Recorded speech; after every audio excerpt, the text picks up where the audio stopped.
So where would you draw, please, the line between the historic Muhammad and the mythic Muhammad, as difficult as it may be?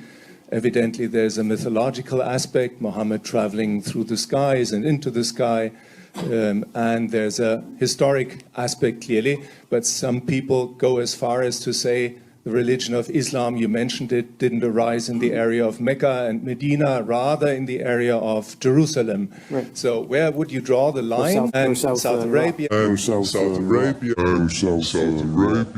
And again, how would you portray the political interests that led to the way the figure of Muhammad was construed over the decades, if not to say over the centuries?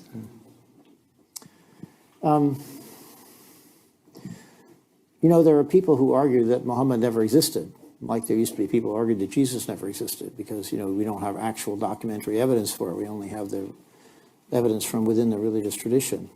But the people who argue that, I think, are rather willful in overlooking a couple of pieces of evidence, well, not documentary exactly, but there is, for example, a scrap of Syriac text that dates from something like 634, which is only a couple of years after the Prophet died. That talks about, in Syriac, the Tayyaye de Mehmet. It talks about the nomads of someone named, looks like Muhammad, right? So this is like almost immediately after he dies, there's a non-Muslim, shall we say, not from the believers community, a reference to an event involving a raid by these people, and they're associated with the name of Burzni Mehmet. So I think we have to accept that, yeah, the Prophet was there. Now, how much more of the shall we say, mythic construction of Muhammad's life that we find in the traditional narratives, which as I summarized for you here earlier, we want to accept is a really tough question, and there's no answer that we can, no obvious answer we can give to it.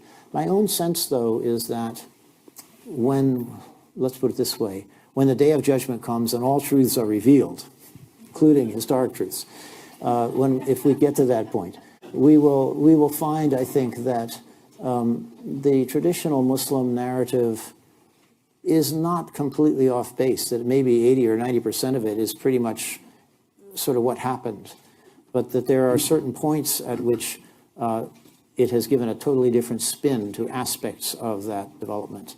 And I think, for example, the notion of communal identity is one of those areas where the real picture might have been quite different from what we're given in the sort of traditional narration, the mythic